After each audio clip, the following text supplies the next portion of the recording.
Welcome in, everybody. Today we are going to the Crown Jewel of Woods. Of course, I'm talking about Shturman's stash. And we ran it 25 times to see if the key is currently worth it this wipe. So without further ado, let's make it happen.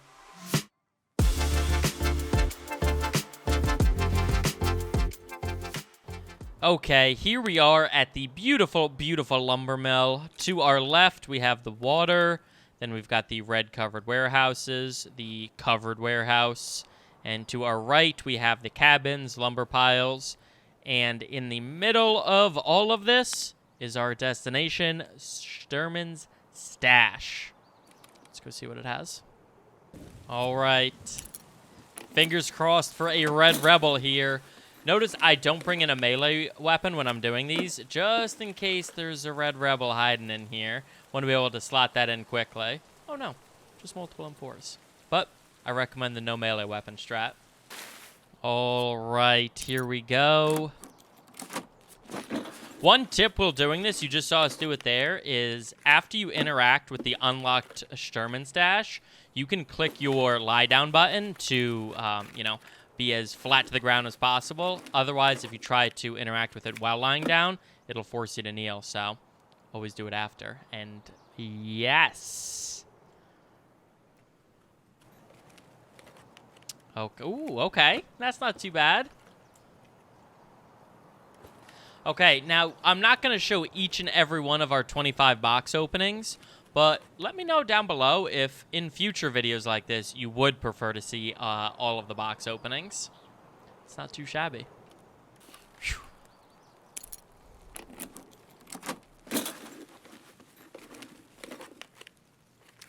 We could use some of that beard oil. Ooh, that was... Honestly, that loot made Amaru's loot look not too bad. And if you're wondering how bad that was. So now, one of the biggest considerations on whether or not the Shturman key is worth it is, of course, the price. And if we look at the price on the market, right around and above 200,000 rubles, this is just a huge hurdle rate. If you're thinking about buying and running this, or you have one found in raid and you're thinking about selling it, what you have to consider about running it, of course, is that the Shturman stash has to be worth at least 200,000 just to break even. Now, of course, there's always the prospect of the Red Rebel to be very enticing, but that's a very big hurdle rate for this key. Now, if we're going to go ahead and sell it to traders, I always look at therapists first. 31,500. That's significantly less than on the market. So if you have one of these not found in raid, I think the decision becomes super easy to just run it. But there are easier decisions, like of course the decision to hit the like button if this has been helpful so far. But again, with that such a low threshold, you're going to hit that almost every time. So here we have our final Lootalytics from each of our 25 raids. And what we did here is listed out each of the items we found in the stash per raid, looked at the price we'd get if we sold it to the traders, and the price we would get if we sold it to the market, the flea market, that is. And now, if there were some super cool items like the GP NVG night vision goggles that you cannot sell in the flea market, we use the buy price just to make sure that we're accurately evaluating these raids. And then the easiest color system in the world. Red means we lost money on the raid compared to a $205,000 key. Orange means we roughly broke even. And green means we made a little bit of green. That's where we're profitable. And at the end of the day, here is really what it comes down to. We had 5 raids where we lost money. 9 where we roughly broke even, particularly when you consider flea market transaction costs. And 11 where we were in a profit, where we were in the green. Now, kind of a quick disclaimer on this is that those 11 where we were making profit, it's not like we're making millions of rubles per raid. The razor-thin margin of profit, I would say, for the majority of these. And we can see that when we look at the overall value. Key prices, we factored in 205,000 rubles per key, 25 raids, that's 5.1 million.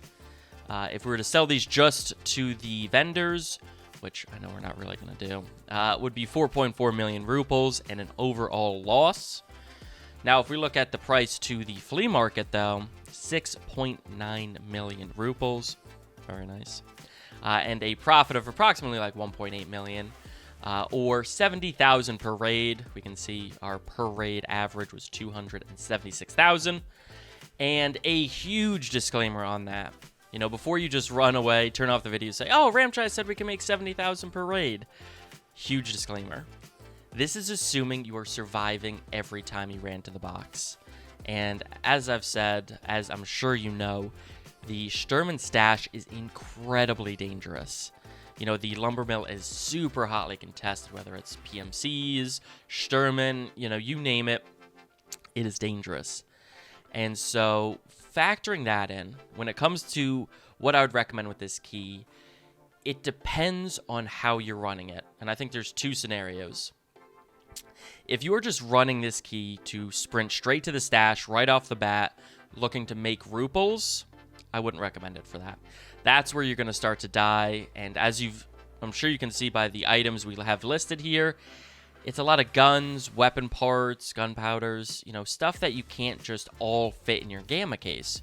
So if you die sprinting there off the bat, you're going to lose a lot of the value of that key. And there are just so many other better places to make ruples. Now, what I would recommend, and this is what I personally do, is if I'm going to woods, it's usually for some specific reason. A quest, to hunt Shturman, you know, something of the like.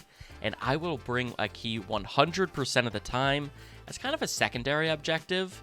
Something to do if I've survived 20, 25 minutes in raid, accomplished what I've wanted to accomplish, and then I'll go to the stash. Because significantly increased likelihood at that point that you're not going to be running into other, you know, thickly geared players, and of course who can resist the potential chance to get a red rebel. So like I said, if you are running this just to make ruples, I wouldn't recommend it. Running it as a secondary objective in your woods raids, 100% recommend. And of course, if you just have this key not found in raid from Shturman, again, I think it's a no-brainer to run it there. That's my overall kind of analysis, and I really do hope this was helpful.